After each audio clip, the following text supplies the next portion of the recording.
Hello YouTube, welcome back. So my Tesla Model 3 is currently in repairs due to somebody annoyingly hitting it in a car park. But in the meanwhile, I've been given this. This is the 2025 Skoda Enyaq. And in this video, we're going to have a look through it. So yeah, this is the Skoda. This is Ben Goes Electric. I hope you enjoy the video.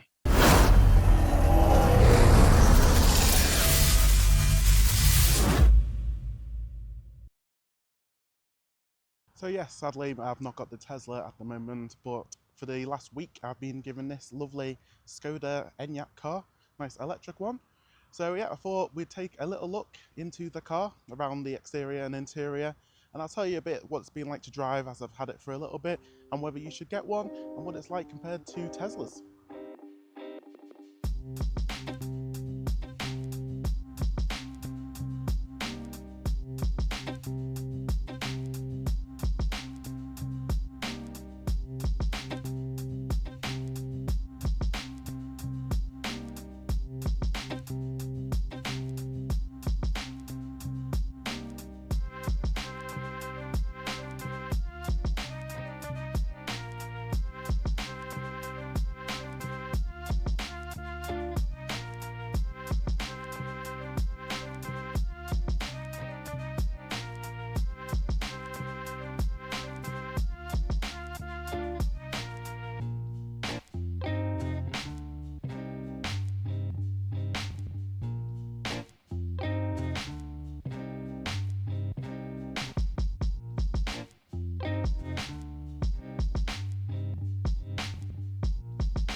Well, let's start with the exterior design of the Skoda Enyaq 2025 model, which has just been refreshed with the new face. This is the graphite grey colour, multiple colours you can choose from. You have metallic, solids and some exclusive colours. Looking around, you've got the new Škoda badge on the front, rather than the actual badge, you just got the lettering there. And of course then you've got these new full LED headlights. You've got the actual main full LED beams below, and then the daytime running lights on the top. And upper trims, you can actually get a matrix LEDs here, which blank out part of the beam so they don't dazzle drivers, but give you the impression you've always got full beams on, which are very nice. And with the full matrix, you also get a different style of daytime running lights. You can see, of course, no fakery on the grille at the front here, just a smooth blanket design. Of course, it's electric, but you do have some cooling for the battery and motors down here as well. And you can see the parking sensors stuff there. Wheels. These are the 19-inch standard wheels that come with this trim, and you can optionally get 20 inches on the upper trim models. But these very nice big tyres, not easy to curb this, of course, because the tyres bulge out from the alloys, so not too bad. Of course, on the side, not much, just standard. You've got some creases on the tops and the bottoms, just so it's not one big door, as it's quite a big car. You got a skirt down at the bottom here. On this trim, it's always silver, depending on the colour you go for, and upper trims, it's body coloured as well. You've got rear tinted glass across the whole trim line of the car. And of course, charging port is on the driver rear side, different to Tesla, which have them on the passenger side, the left side of the car. Moving towards the back, not much has changed at the back of the Enyaq compared to the previous design. It's still got full LED headlights on all trims as well, with the new, again, Škoda badge across the rear, with Enyaq there, and then your trim level / battery size is there, so this is the 60. Down below you got black trim, not much fakery, maybe a bit with the exhaust. It's an electric car, so, but not the greatest. And of course, as you can see here, you've got a camera for the reversing. Roof bars and the antenna fin on the top as well, standard for most SUV cars. So it's not too bad on the outside, to be fair. So let's go and take a look on the inside of the Skoda Enyaq.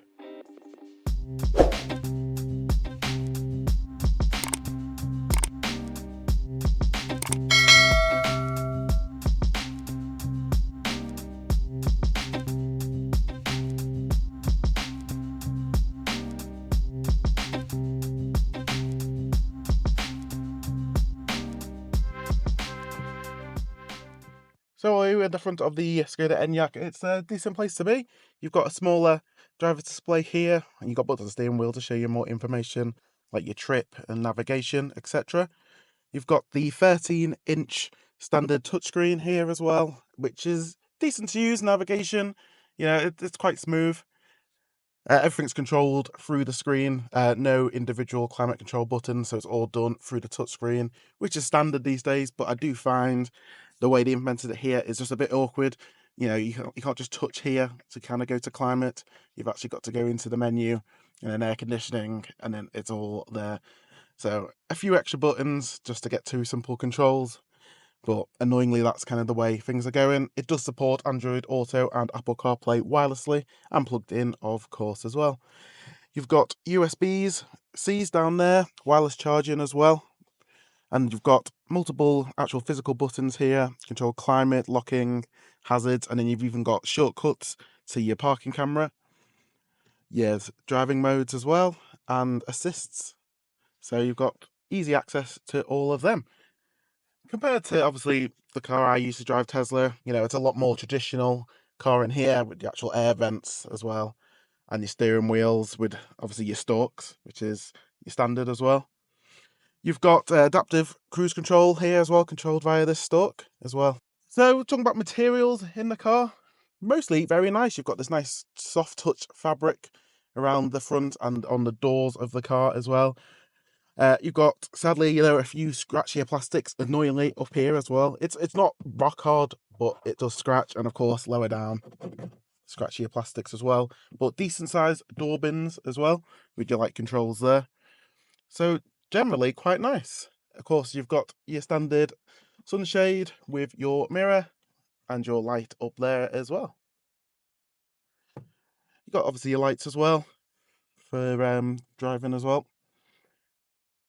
So this car doesn't have the a sunroof or glass roof. It is an optional extra, but the actual colour, because it's quite light, the car is still quite airy inside. It's not too dark, which is obviously nice to see. And then talking about visibility of the car, decent size, out the front as well. The mirroring screen here kind of create a little blind spot, but it's not too bad. And you've got massive door mirrors as well, and you've got a bit of extra glass here. So visibility around this pillar isn't too bad. Visibility out of the back, though, as you can see, not the actual biggest room due to the seats and the window. So I would like to see that being a bit better. Other features, you've got ambient lighting, which is not on at the moment, but they do look all right down the side of the doors and into the trim as well, which is quite a common thing on cars today. So generally, it is not a bad place to be. We'll go and check out the rear seats and see what the room is like in the back. So here in the back of the Skoda Enyaq, it's a decent place to be. Headroom's okay. I've got just about 2-3 inches above my head as well. But being a more boxy car, you'd kind of expect that. You've got obviously kind of flaps behind the seats here. Door pockets as well, electric windows. Materials in the back, you've still got that nice squidgier kind of fabric material, but then of course harder, scratchier plastics. But the actual seats are pretty comfy as well. I'm 6 foot tall, the driving seat is in my position, and behind it I've got a decent bit of leg room as well, so it's not too bad. Ambient lighting obviously comes into the rear as well, and you've got Isofix passenger on this seat and my seat as well. And you've got climate control in the back, and right below that, even some more USB-C inputs. Yeah, so it's not too bad. You have got a central armrest there, which I'm struggling to get out. But yeah, no, it's not a bad car to have. Again, like I said, no sunroof on the top, so it doesn't feel as airy as cars that do have it, but it is an optional upgrade. It's around about £1,500.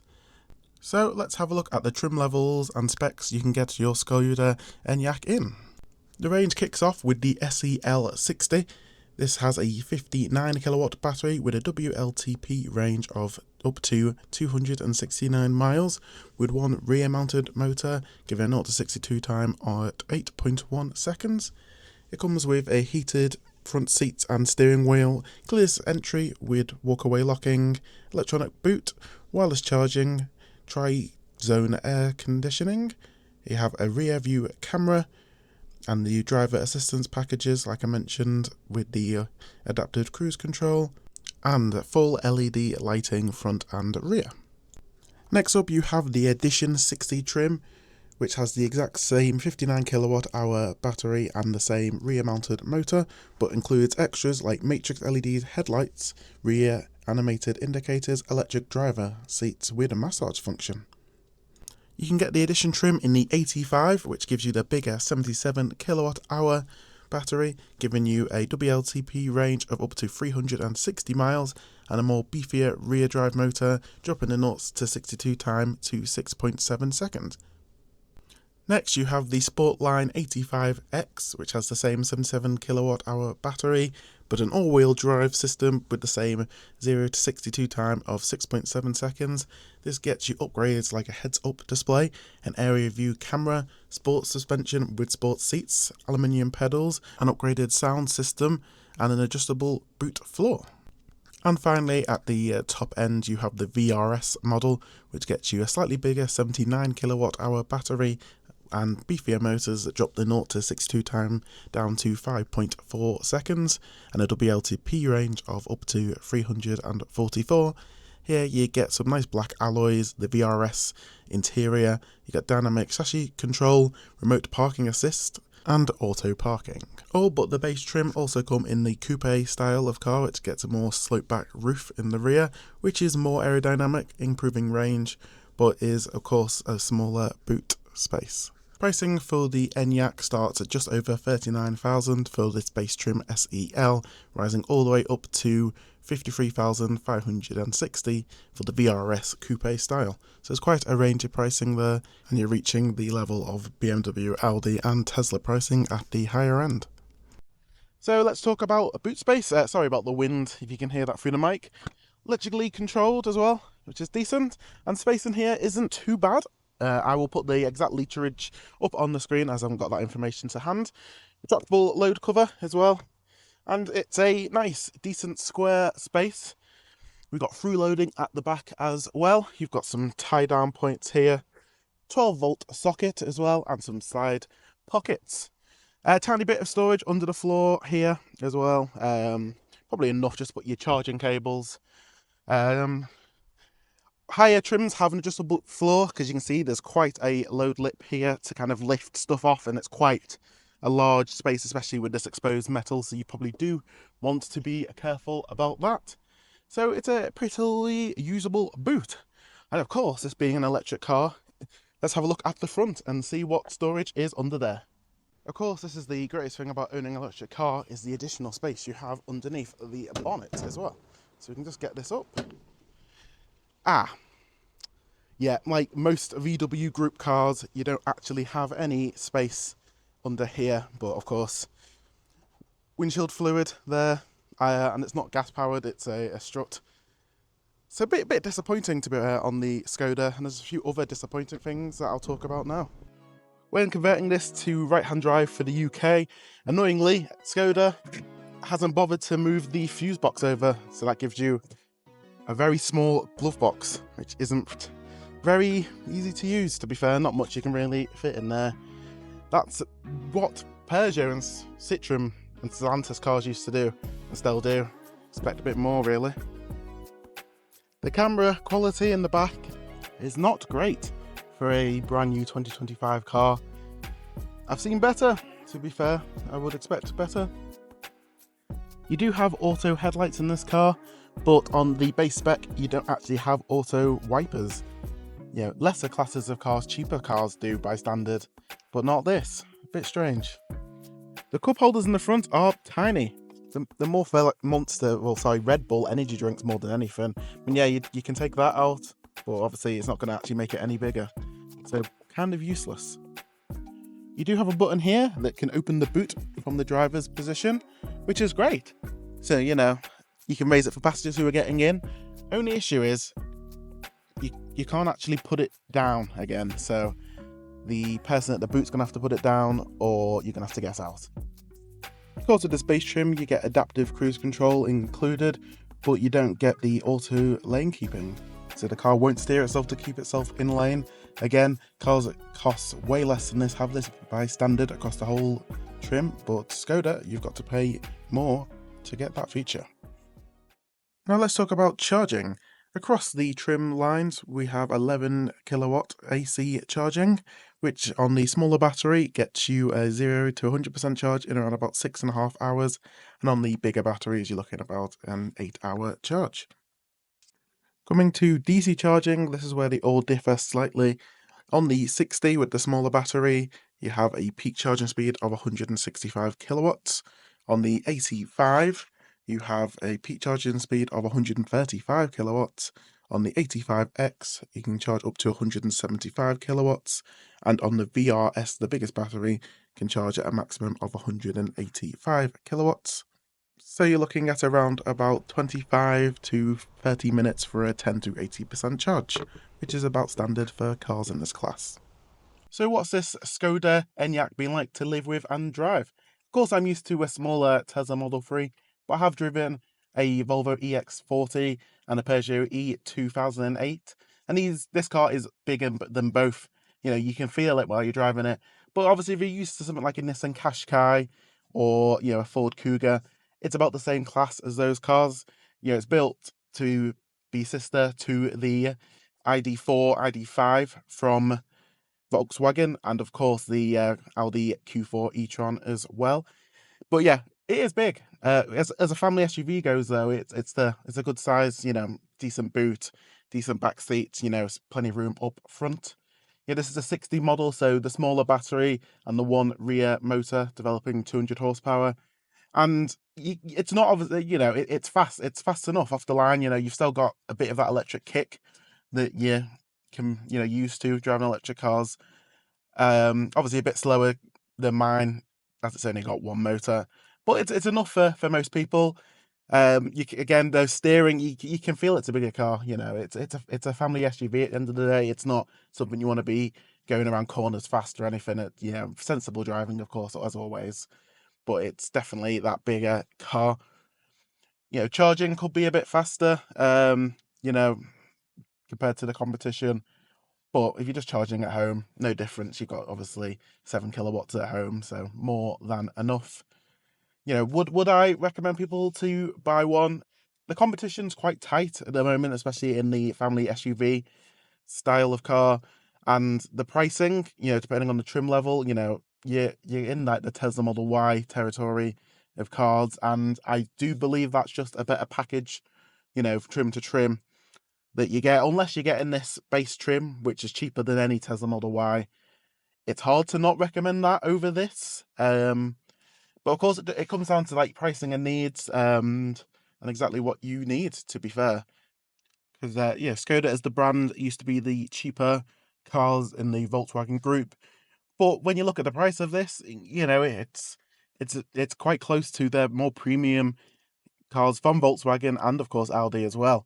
So unless you can get a really decent deal on one of these, it's harder to recommend you get one. But it's still a very nice car to have, and I've not mind driving it, to be fair. There's worse cars out there, there's better cars out there. It kind of sits in the middle of it all, to be fair. And you've still got obviously a driver's display and your normal screen that you're used to, and normal stalks and gear selectors compared to obviously a Model Y. The hardest thing getting used to, compared to Tesla and other cars, is this car doesn't have true one pedal driving. You've got D and B mode on the gear selector. So on D mode, it'll just roll indefinitely, and with B mode, it'll give you a little bit of regen, but it won't come to a full stop. So it's probably a closer driving dynamic to petrol diesel cars. But for the true authentic electric experience, one pedal driving is the way to go. And this car doesn't have that. So I kind of miss that. It's just been getting used to not having that again. And of course, eventually you will. You'll just get used to whatever you're driving. It's the same going from not one pedal to one pedal. So it's the same kind of that, but I do kind of miss it, and I really wish I had it again. I hope you've enjoyed the video, guys. Let us know what you think about the Skoda Enyaq. and what electric car you have or you'd like to see me try in a future video. We're coming up videos. We've got more from the Tesla, of course, when it gets back, and we've got some more charging videos coming out soon as well. And again, any areas or charges you'd like me to have a look at, again, put them in the description below. So yeah, I hope you've enjoyed the video. Don't forget to like, comment, subscribe, click the bell icon to get notified for those future videos, and I will see you on the next one.